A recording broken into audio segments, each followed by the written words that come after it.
Thank you for being here today. As we all know, social media is a tool for sharing information, and it's also a great source of information and entertainment, but it can be extremely harmful if not used in moderation.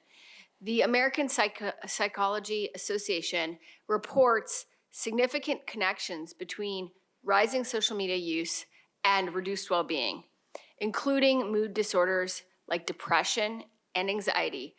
And this is particularly prevalent among young people ages 10 to 25 years old. The addiction starts young, with kids sometimes as young as 5, my daughter's age, scrolling through TikTok videos. And it just gets worse from there. So I'm calling on the County of San Diego to be a proactive partner to push for social media platforms to take seriously the impact of their products. We're talking about Twitter, Instagram, Facebook, TikTok, and others. So on July 16th, the Board of Supervisors will vote on my proposal calling for our county council to look at how we can join or initiate litigation against social media companies to protect the mental health of our young people. We did this already for opioids when we sued opioid manufacturers to hold them accountable for profiting off of deliberately creating deadly addictions in our communities. I'm also calling on the county to pass a resolution of support for the U.S. Surgeon General's push to add a warning label on social media platforms, advising parents that the platforms can severely damage the mental health of young people. This is very similar to the warning labels that we already require on packages of cigarettes. These warning labels have had a very significant impact on the decline in cigarette use among young people across California and the United States. The American Psychological Association reports that U.S. teens spend an average of 5 hours a day on social media platforms. And the core problem is that these platforms utilize predatory algorithms to capitalize on vulnerabilities and drive engagement. Young people are hypersensitive to social feedback and seek social rewards, including peer attention and approval. In other words, these social media platforms are deliberately creating addictions to social media in order to drive their profits. This is like what the opioid manufacturers did in getting people addicted to painkillers. So far, there have been few meaningful changes by the industry and no adoption of federal or state policies curbing the industry's harm to young minds. But there are a lot of people working on this issue, and some of them have joined me here today.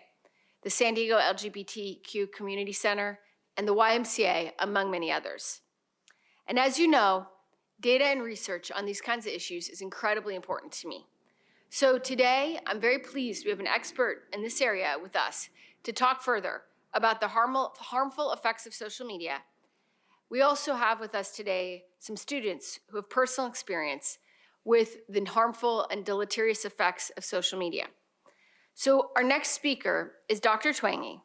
She is a professor of psychology at SDSU, and she studies generational trends. So what does that mean? It means she's an expert on how screen time, and particularly social media, are affecting the mental health of kids. So we're honored to have Dr. Twangy here to share her perspective and knowledge. Thank you.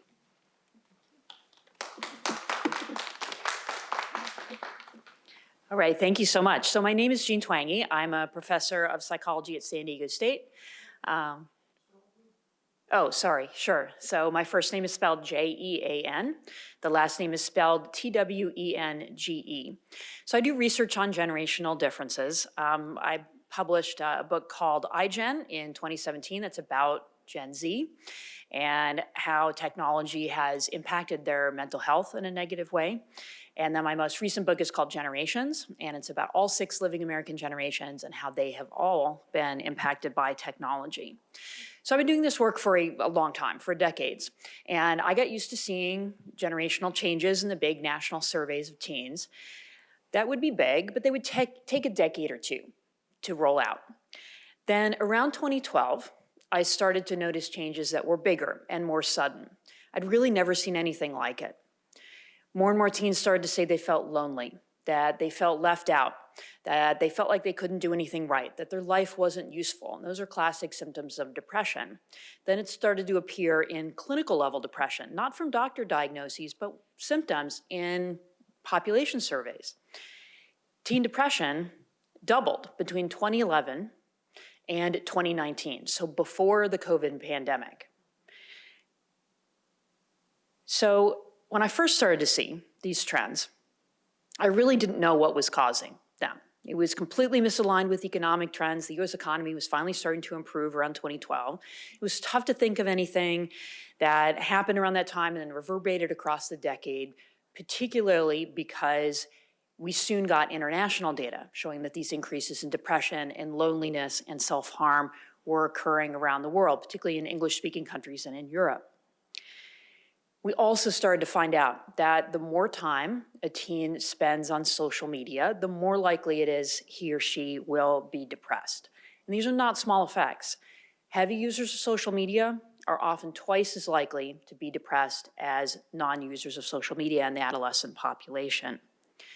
Then the question is that correlation or causation? So we now have many experiments where people are asked to give up or cut back on social media use. And at the end of a 2 or 3 week period, those who gave up or cut back on their social media use are happier and less depressed than those who continued using social media at their usual pace. So we have a lot of research now. And I come to it from that perspective. I also come to it from the perspective as a parent. I have 3 girls, they're all adolescents now. I also give talks at a lot of schools and have talked to dozens, if not hundreds of parents about these issues. And we're all very frustrated because we want our kids to be healthy, mentally and physically, yet social media is almost virtually unregulated. You do not need parental permission, so there's a lot of kids who end up on social media, their parents have no idea, and age is not verified. You're supposed to be 13 under the law to have a social media account, but 10, 11, even 9 and 8-year-olds are routinely on TikTok and Instagram because there's very little enforcement. You just check a box or lie about your birthday and you're on. Also, 13 is probably too young for the age limit. If you think about it, that's right during middle school, right in early puberty.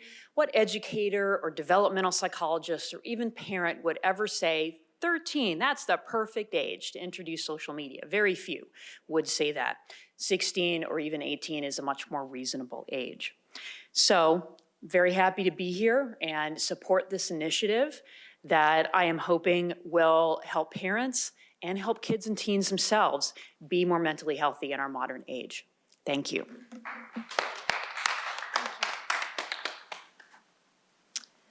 Thank you so much. So as I mentioned earlier, social media can occasionally be a positive outlet, but as the systems are constructed right now, these addictive algorithms are harming young people.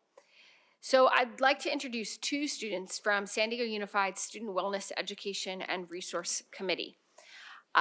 They are here to share with them how social media is affecting them and their peers. So please welcome Tara and Vihan.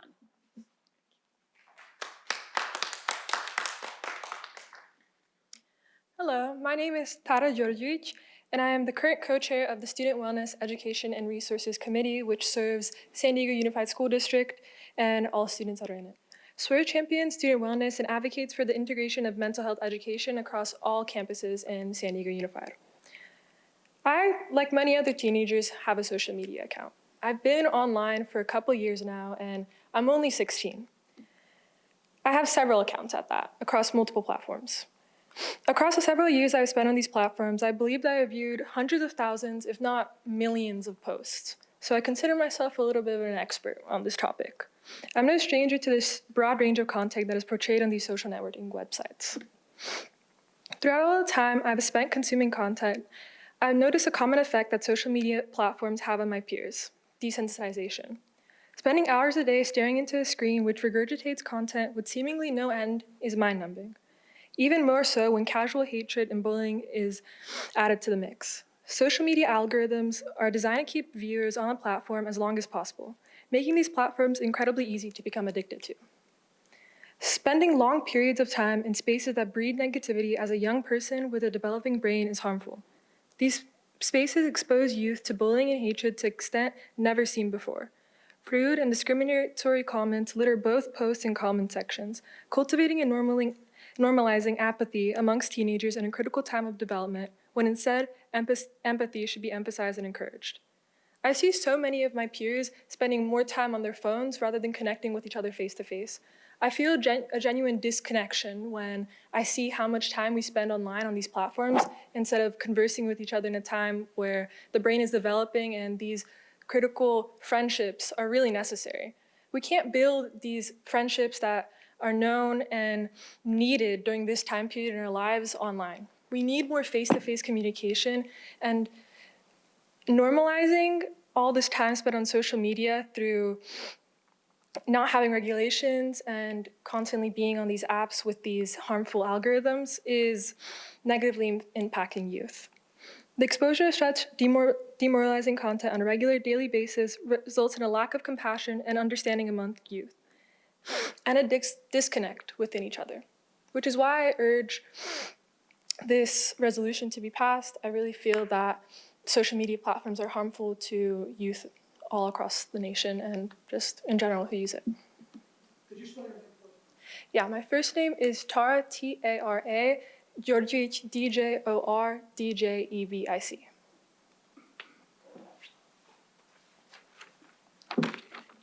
Good morning, everyone. My name is Vihan Bhardwaj. That's spelled Vihanbhardwaj.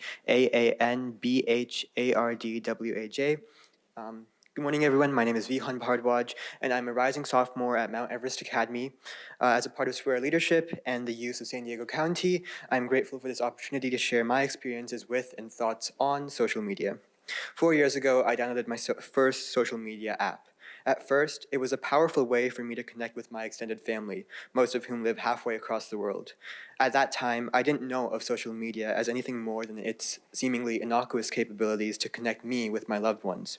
As time progressed and typical teenage ramifications set in, such as hormonal fluctuations, societal pressures, unsettling social interactions, and bodily insecurities, I entered a highly vulnerable phase of my life, a phase everyone goes through, and some stay in forever. At this point of time, the definition of social media changed for me. Feeding off of my insecurities, I was presented with content that kept me hooked to my screens, and instead of connecting me, I felt disconnected as ever. Social media kept me disconnected by keeping me lost in chasing the deceptively perfect lives of the influencers I was specifically targeted to. This is when I realized that social media capitalizes on vulnerability. It capitalizes on insecurities. It capitalizes on youth like me by using manipulative algorithms to create and perpetuate a world that doesn't exist, and to put that world in front of us to make us feel that our real world and the actual lives we live are worth less. In a phase so vulnerable, many, including me, become completely unaware of the game social media, like any other drug or addiction, is playing on our minds. And that is why, today, I stand here to commend and wholeheartedly support Supervisor Lawson-Remer's proposal to hold social media companies accountable for their manipulative platforms, giving the youth of our country the right we have to awareness and transparency with the products we use on a daily basis. Social media is extremely powerful. But power does not have to mean harm. With leaders like Supervisor Lawson-Remer on our side, we can force social media companies to work with responsibility, dignity, accountability, and transparency. And ultimately, one day, I hope this will lead to the power of social media being used toward the good and enrichment of the world, not the reckless abuse of my generation that we see today.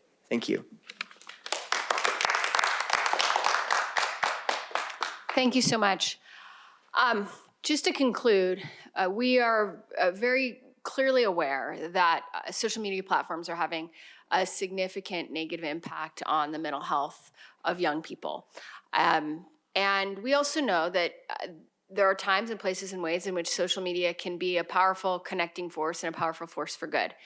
But what we're very concerned about right now is the deliberately addictive practices, the way in which social media companies have experimented and pioneered algorithms that deliberately seek to get young people addicted to their screens, addicted to social media, pull them down the rabbit hole in ways that really exploit their vulnerabilities.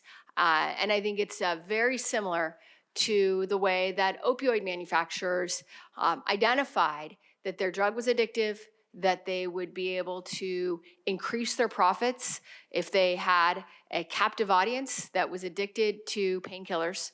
And they sought to deliberately meet with doctors, encourage doctors to overprescribe opioids, and went about trying to, despite their own research and their own knowledge that their drugs were addictive and potentially deadly, they sought to profit off of those addictions in our community.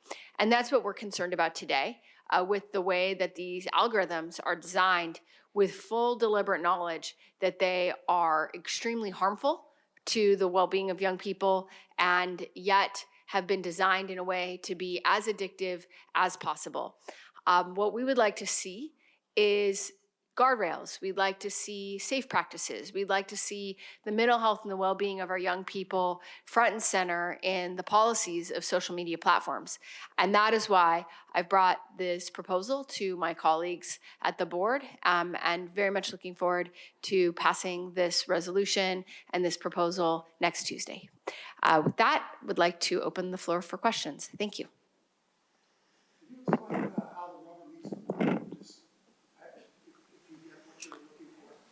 Sure. So there's two parts to the proposal that I'm bringing. One is a resolution in support of the U.S. Surgeon General's warning.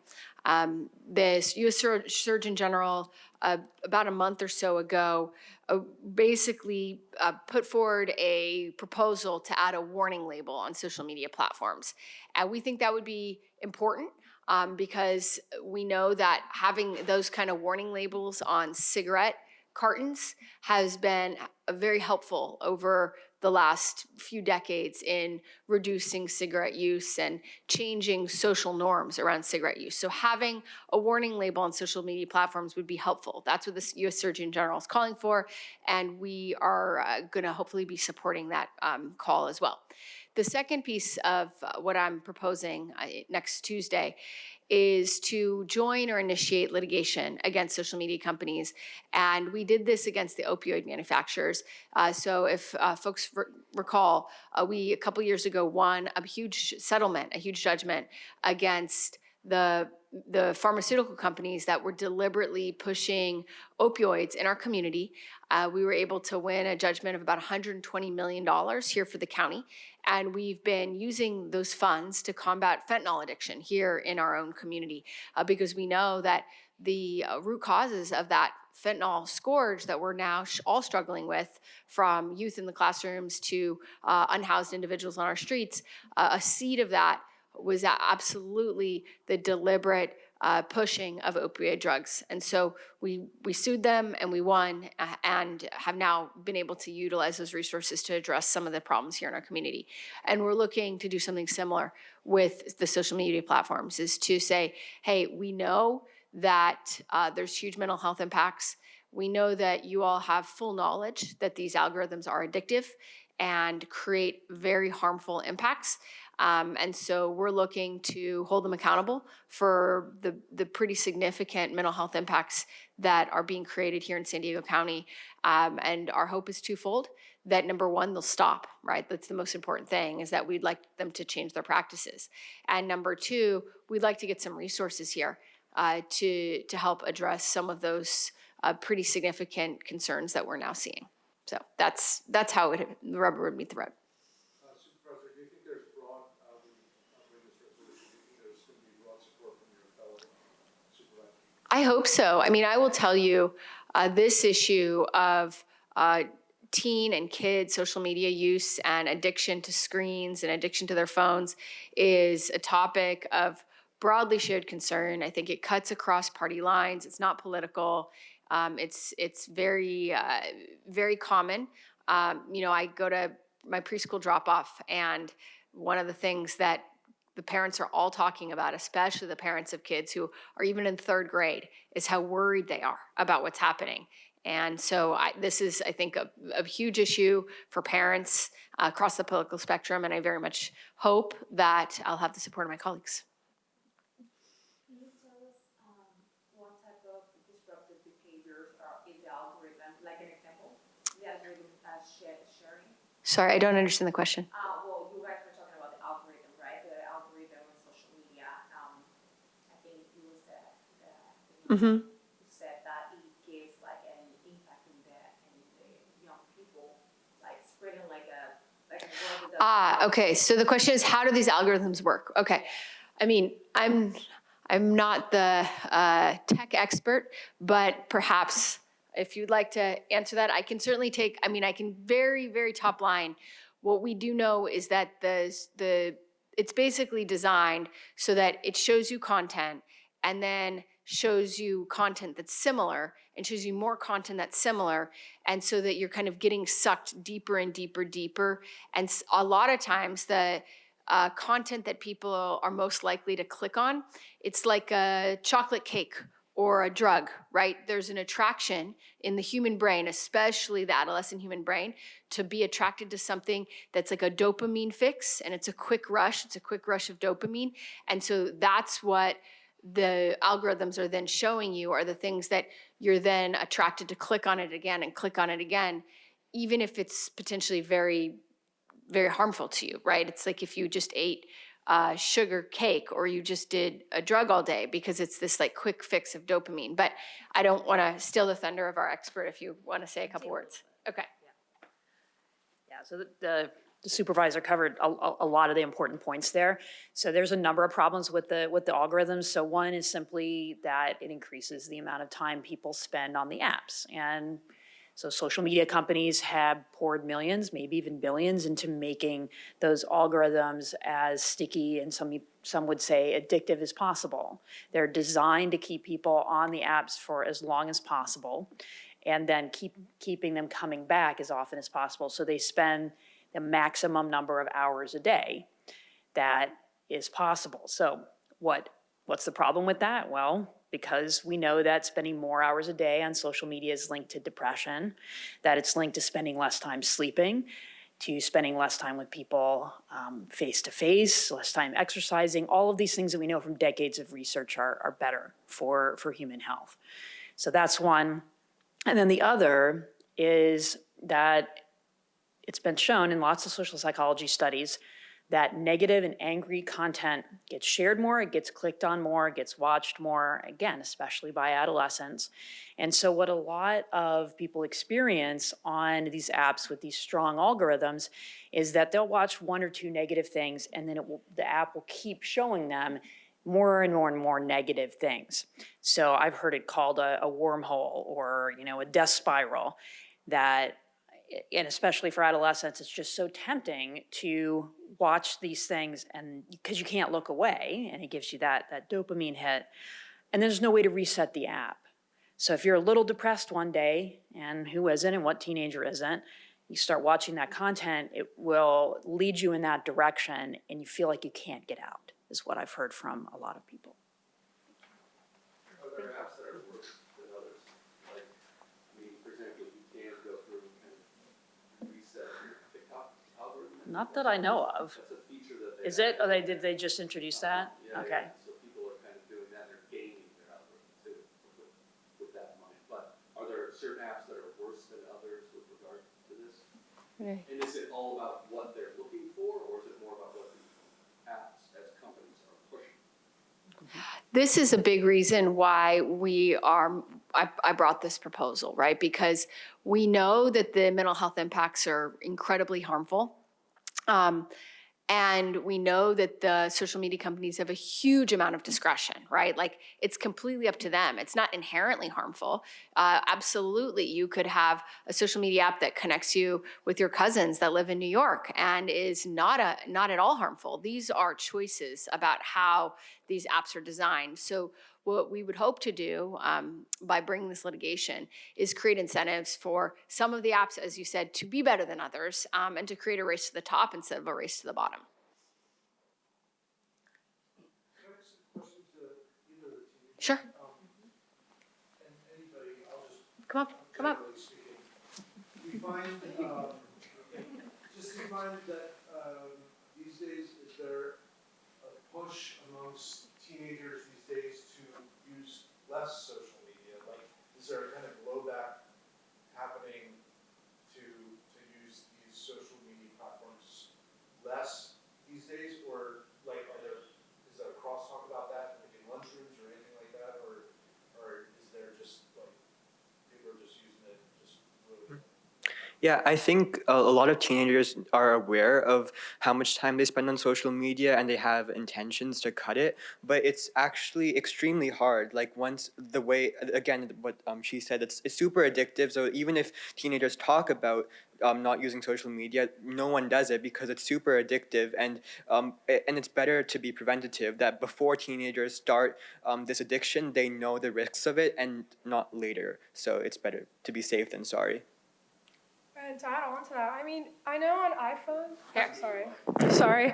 I know on iPhones we have the screen time feature, and I know me and my friends always, it's kind of like a little bit of a joke between us. We're like, oh, like, how many hours were you on your phone today? And we'll look at it, we're like, oh my gosh, this is insane. Like the other week, I was on my phone one day for 8 hours. My friend was on her phone one day for 10 hours. And it's insane. We all know collectively that spending so much time on our phones is wrong. But when you get on that phone in the morning, I think the worst thing is when you wake up in the morning, you check your phone, you're sucked in immediately. Like we all know that these platforms are negative, but it's such a habit between us. And it's so normal between teenagers to communicate via these platforms. I mean, I have a friend, for example, I have an iPhone, she has an Android, and we only communicate via Instagram. So then you can send more photos. It's just like an easier way of communicating. Of course, that's an easy fix. But when you become so used to these little things that you do on these platforms, you just start using them more and more. So I think teenagers are aware that they're negative, and I think we do want to stop using them. There's just the fact that we've been sucked into it and we just use it every day. It's just a habit. Didn't we have similar discussions? I mean, I'm not that old, but didn't we have similar discussions about TV back in the day? I mean, there were families that. I'm definitely not that old. Sorry. Can't help you on the TV question. He's asking about like when we had broadcast, three broadcast channels. Yeah. People have had these discussions. I mean, maybe it's more for the doctor, which is kind of an academic. Yeah, I don't know. She might have an answer. I don't know anything about the TV. The amount of TV that teens watch never went that much beyond 2 hours a day. And social media alone is now at 5 hours. And you put total screen time together, it's pretty close to what you were hearing from the teens now, that it's somewhere between 8 and 10 hours a day on average is what they found for total screen time. So when it was just TV, then it just wasn't the sheer amount of time. You also couldn't carry it with you to school. You couldn't carry it with you into social situations. And at least today, when we look at links to mental health, the correlation between TV watching hours and depression is there, but it's pretty small compared to the correlation between social media hours and depression. In most data sets, that tends to be significantly larger. So not all screen time is created equal. And then how are you getting the causation? You talked about correlation, but can you talk Right. more specifically about how you're showing causation between? Right. So I think we also have to keep in mind that everybody has heard correlation is not causation, but people often mishear that as correlation is never causation, which isn't the case. It's just that when you have a correlation, there's a number of potential explanations, and the causation from A to B is one of them. But there have been lots of experiments that randomly assign people to have different experiences, and then they measure outcomes. And those can show that A to B causation more directly than correlational research can. And that's pretty much the same conclusion. It's pretty common for the correlational studies and the experimental studies to have fairly similar outcomes. And that's the case here in research on screen time. So with television, yeah, it is true that the kids who were watching way too much television, there were some negative outcomes, but they were not as severe as the ones that we're seeing now with social media for, I think for many of the reasons that I suggested. And I think the algorithms are another key part of it too. You know, sure, TV is also designed to keep you watching, but there's breaks in it. There's the end of the episode, there's the commercials, and social media, the feed doesn't end. It just keeps going and it keeps feeding you more and more and more with this sophisticated algorithm knows exactly what you want in a way that TV really doesn't. Okay, thank you all.